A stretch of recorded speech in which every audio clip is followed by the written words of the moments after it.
Vivimos en la era del wellness, la industria del bienestar, del autocuidado.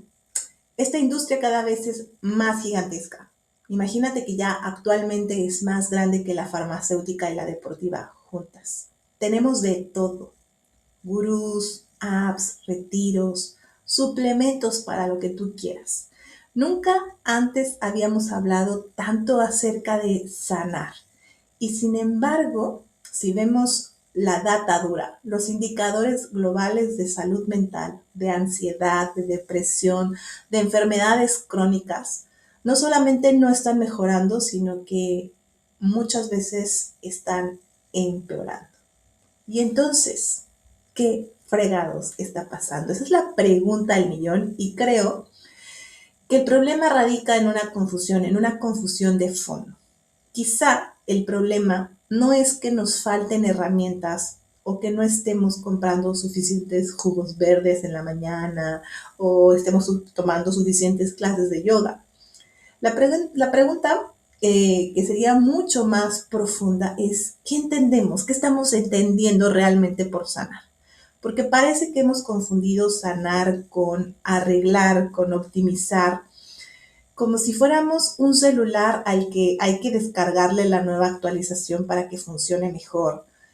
Y, y eso es lo que yo quisiera como exponer el día de hoy acá. Lo escucho muy seguido cuando la gente llega conmigo a trabajar al consultorio, y cuando les pregunto los motivos por los cuales quieren iniciar el proceso terapéutico, una gran mayoría me dice: quiero sanar, quiero convertirme en mi mejor versión, quiero ser una mejor versión.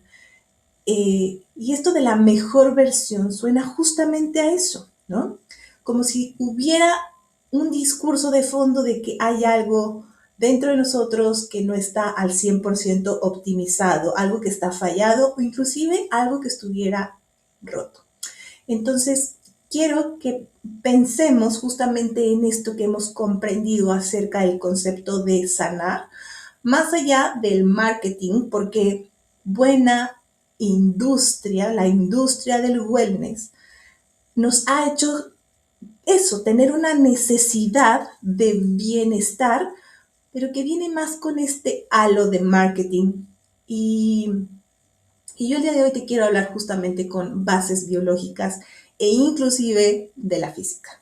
Entonces, si te interesa conocer este concepto de lo que es sanar, que no tiene nada que ver con lo que te están vendiendo, quédate porque te va a interesar. ¡Wow! Ya están aquí todos. Bienvenidos. Bien, empecemos con total honestidad. ¿Qué es lo que entendemos actualmente con el discurso del wellness, no? Porque a veces lo vivimos como si fuera una presión más, ¿no? Ahora, en lugar de ser más productivo, pareciera que hay que ser más zen. Duerme más, duerme tus 8 horas, haz ejercicio, come bien. Comienza a sentirse como una lista de tareas para que se convierte en algo imposible de sostener para lo que es la economía energética del cuerpo. Y esta presión por estar en una mejora continua, en una mejora constante, como lo había comentado, simplemente en términos de energía, de conservación de energía, no es sostenible, no es duradero y no es sostenible de ninguna manera. Porque simplemente cuando empezamos a sentir que estamos como tal, como con una serie de to-do list, ¿no? Y todo lo que se pueda sentir como un deber. Cada vez que tú sientes como tengo que, debo que, en automático, ya estás en una respuesta de adaptación o de sobrevivencia que te pone como en este estado de alarma o de alerta, y que empiezas a generar cortisol justamente como para poder eh, atender eso que te está requiriendo energía, pero que pareciera muchas veces que se vuelve rígido, ¿no? O sea, malentendemos la disciplina con rigidez, y entonces pareciera que no tenemos esta flexibilidad de poder elegir. Y entonces todo esto que vivimos con esta industria del bienestar choca con una ley fundamental del universo, que es la primera ley de la termodinámica. La primera ley de la termodinámica nos dice que la energía no se crea ni se destruye, simplemente se transforma. Y si aplicamos eso a la experiencia humana, significa que no puedes simplemente eliminar la energía de un trauma, de una pérdida, no puedes borrarlo. Entonces, sanar no puede ser un acto de eliminación o de cambiar una pieza por la otra. Es más bien un acto de transformación. La pregunta acá no es cómo me quito esto que pasó, sino qué hizo que mi cuerpo, con toda esa energía que tuvo que contener para poder sobrevivir, ¿a dónde se fue? ¿A dónde se fue esa energía o dónde está contenida en el cuerpo?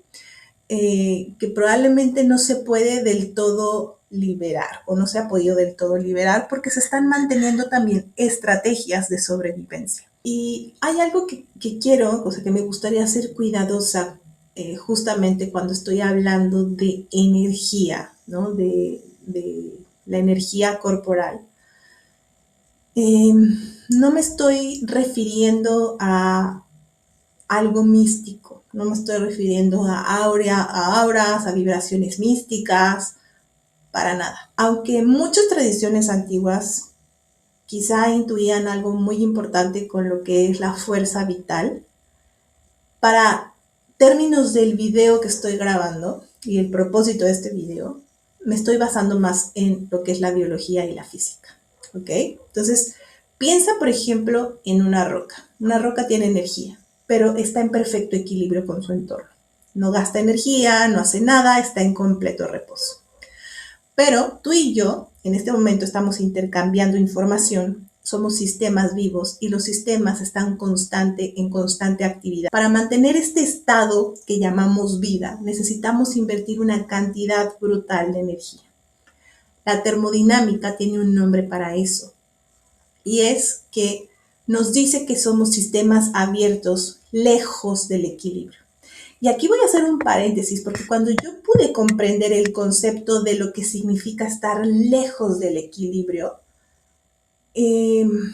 fue como, ok, o sea, toda la vida estamos como basando sobre todo en términos de bienestar, pensando que tenemos que estar en equilibrio. Siempre pensamos que la meta es el balance, pero la termodinámica nos dice que los sistemas vivos necesitan estar, para que exista la vida, ese balance, necesitamos estar lejos del equilibrio. Y te lo voy a explicar porque esto tiene sentido. Aunque mi reloj mi reloj biométrico, me dice que busque el balance, la app de meditación me dice que encuentre mi equilibrio interno. En realidad, muchas veces el equilibrio está mucho más cercano a la muerte que a la vida, ¿ok? Un sistema biológico en perfecto equilibrio termodinámico es un sistema inerte. Piensa en esto. Cuando alguien está en una situación grave, en un cuarto de hospital, tiene un aparato al lado que le está midiendo los signos vitales. Esos signos vitales nos están como manteniendo con estas oscilaciones, ¿no? Hay un ritmo cardíaco que tiene que tener sístole y diástole y por tanto va a hacer como estas lecturas como en zigzag o picos y valles. Lo peligroso de que alguien en un estado grave de repente encuentre el equilibrio es que esa subida y bajada va a empezar a registrar una línea recta. Y en el momento que vemos línea recta, te pelaste. Así. Entonces, cuando la gente dice que quiere una vida de equilibrio, de verdad no queremos una vida de equilibrio. No queremos estar muertos, queremos estar en la vida y la vida implica movimiento. Pero entonces, si lo que queremos es movimiento, por qué nos asusta y nos resistimos tanto a los movimientos de la vida. Eso te lo voy a explicar, pero déjame como ampliarte un poquito más este concepto acerca de la tensión dinámica en los sistemas vivos, ¿ok? En la tensión dinámica, en el desequilibrio, es un desequilibrio controlado. La vida necesita diferencias, necesita movimientos constantes entre polos, entre opuestos. El más básico que podemos pues como tener al alcance para poderlo comprender es nuestra respiración. Solo puedes respirar porque hay una diferencia de concentración entre el oxígeno de afuera y el dióxido de carbono que hay dentro. Si se igualaran, te asfixiarías.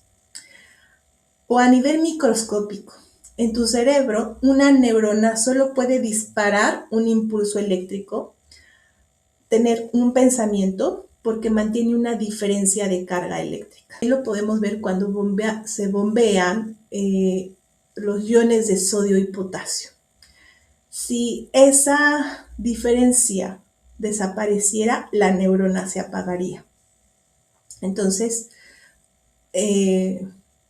todas esas diferencias lo podemos ver, o esos contrastes o esas oposiciones, cuando vivimos el hambre y la saciedad, estar dormido, estar despierto. O sea, si te das cuenta, la vida es una constante contradicción, una constante tensión entre dos opuestos. Si nuestro sistema nervioso, que tiene un acelerador, que es nuestro sistema nervioso simpático, y nuestro sistema nervioso parasimpático, ¿no? Que viene el nombre como tal de parar la respuesta simpática del sistema nervioso simpático. Si estos dos estuvieran en completo equilibrio, estaríamos en alerta máxima todo el tiempo y nuestro sistema simpático se quemaría, ¿no? Entonces necesita que haya uno y que después intervenga el otro, pero no están equilibrados, ¿no? Están en una tensión constante que hace justamente que se cree esto que sentimos que es un balance. Entonces, desde esta perspectiva no es posible, no podemos estar siempre en un solo estado. O sea, como dicen por ahí, ni tanto que queme al santo y tanto que no lo alumbre. Así como no podemos estar constantemente con el acelerador a fondo, tampoco podemos estar en un absoluto reposo, ¿ok? Si hiciéramos eso, nuestro sistema nervioso parasimpático nos llevaría al colapso. Entonces, la vida ocurre en esa danza, en esa oscilación. La salud es la capacidad de tu sistema para navegar ese perfecto desequilibrio sin romperse. Y suena fuerte, ¿no? Cuando lo decimos así, que es una complejidad la capacidad de adaptarnos, de sentir, y que surge precisamente porque no estamos en equilibrio. La teoría de sistemas lo explica de una manera súper elegante. Y nos dice, un sistema cerca del equilibrio es lineal, es predecible. Aprietas un botón y pasa siempre lo mismo, como una máquina. Pero un sistema lejos del equilibrio, como lo es un ser humano, desarrolla propiedades emergentes asombrosas, lo que es la autoorganización, la resiliencia, la conciencia. La vida solo puede existir en ese régimen caótico y creativo. Y desde estos lugares podemos venir que esto es la energía, ¿ok? No es mística para nada. Es la capacidad real, medible del cuerpo para generar y sostener un estado de activación, un impulso, una emoción, y luego, y esto va a ser lo que es crucial, va a tener la flexibilidad para volverse a organizar y encontrar un reposo.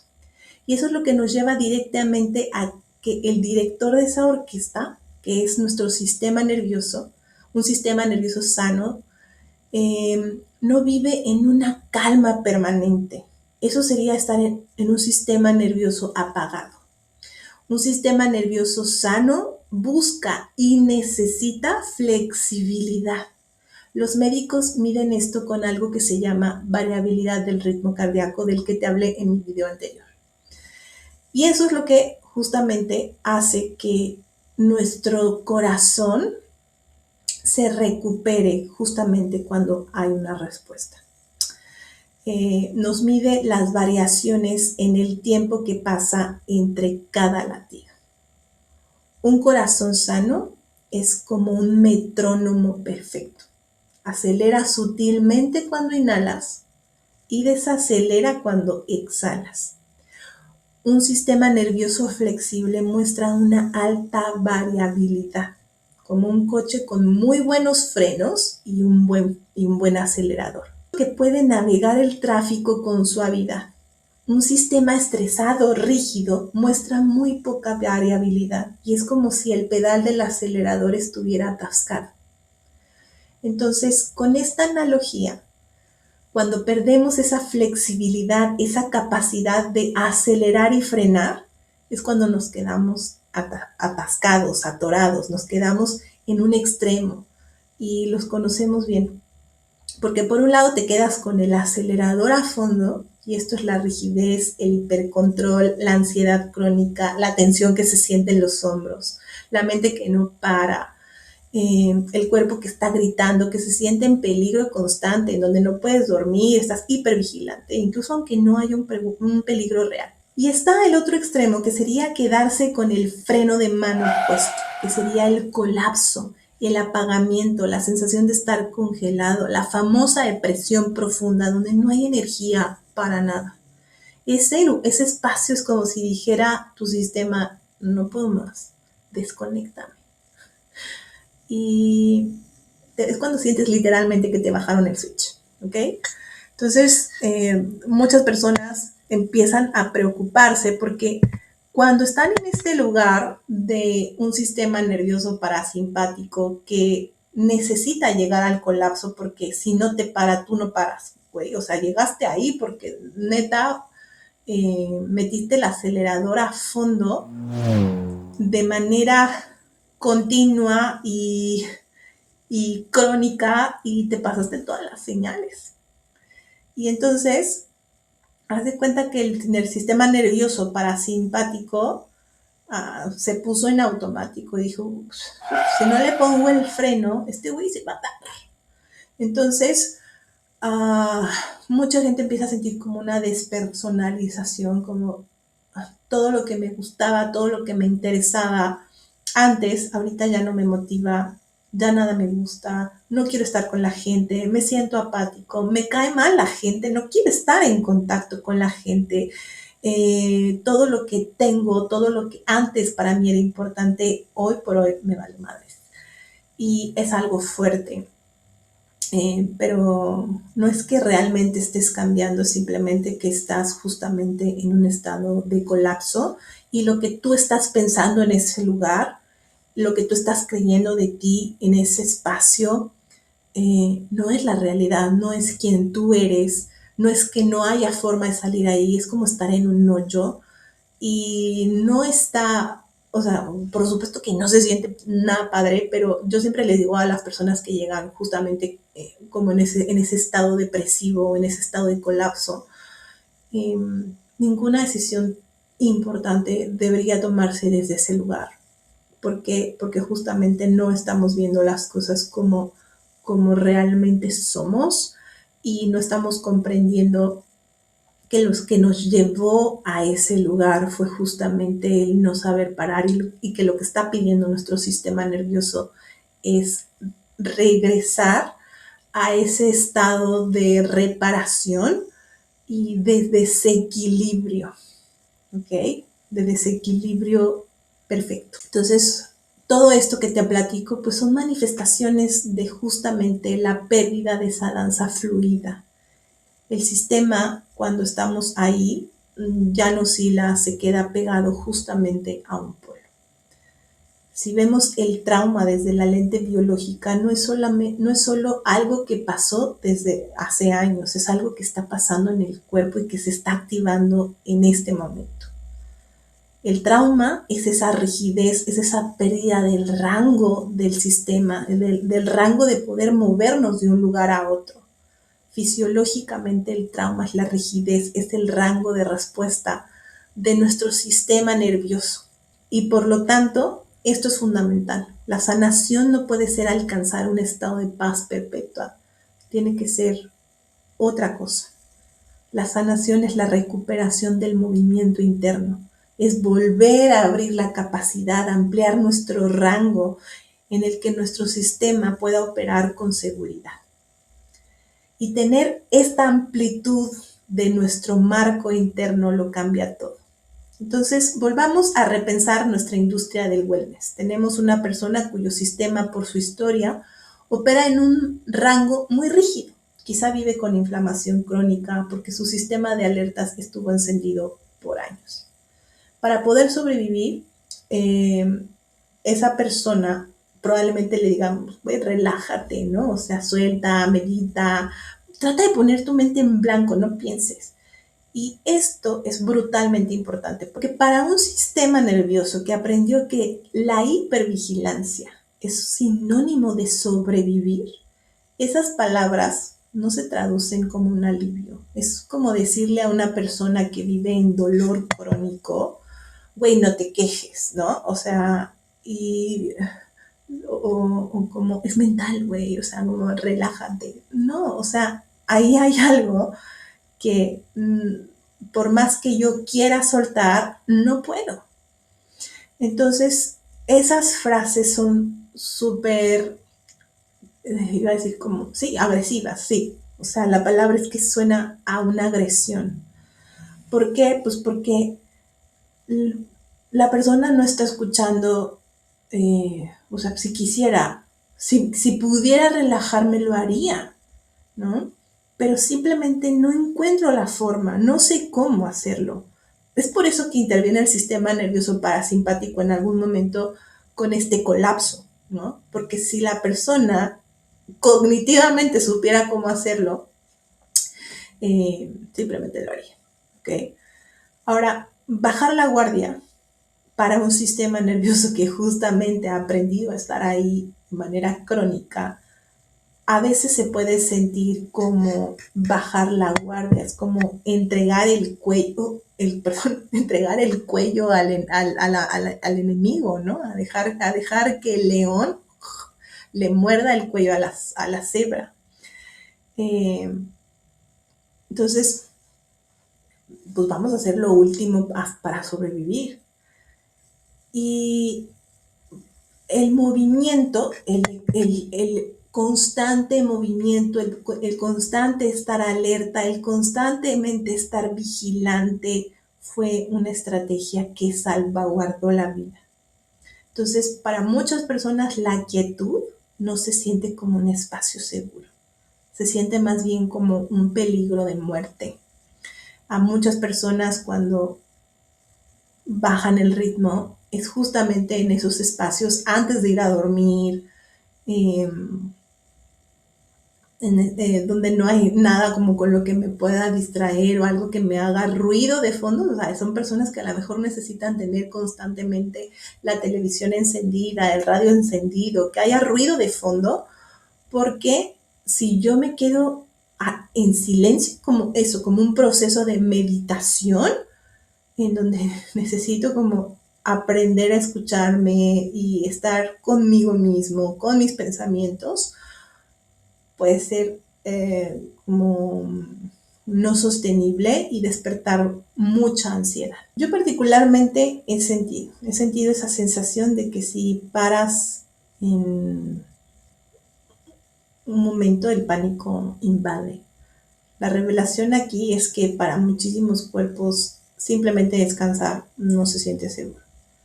Es una memoria corporal, no es que te esté fallando el carácter.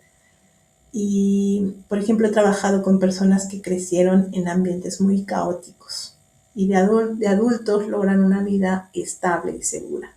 Y es justo ahí cuando algo se rompe, cuando desarrollan ataques de pánico. Su sistema nervioso por décadas aprendió una lección. Para ellos el caos es normal, la calma es la antesala del desastre. Entonces no sabe qué hacer con la seguridad. Le quitas la hipervigilancia y se siente como apagar el único sistema de alarma que los mantuvo a salvo. Entonces ahora a meditar o a hacer yoga o a tomarte las cosas con más calma y de repente te sientes peor que antes y encima te sientes culpable por no poder relajarte bien, ¿no? Entonces, el problema no es que la meditación o el yoga en sí sean malos, por supuesto que no. El problema es el cómo y el cuándo. Y si tu sistema está operando al 100% de su capacidad en un modo de supervivencia y de pronto le pides que baje a cero. Esa es una caída para el sistema nervioso demasiado abrupta.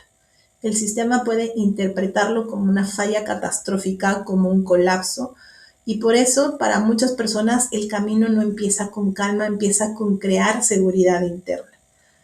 Y muchos me preguntan, pues, oye, ¿cómo se logra eso, no? O sea, ¿cómo hacemos para construir seguridad interna? Lo primero es que hay que hacer es enseñarle al cuerpo con gestos muy pequeños y repetidos que es seguro bajar la guardia, aunque sea un poquito a lo largo del día. O sea, desconectarme por completo del trabajo, irme de viaje, eh, puede sentirse como algo muy abrupto. Pero a lo mejor si empiezo como a darme lapsos a lo largo del día de 45 minutos de actividad, 15 minutos de pausa, eh, puede empezar a sentirse que estamos ampliando ese rango poco a poco. No se trata de ninguna manera de saltar de un extremo al otro.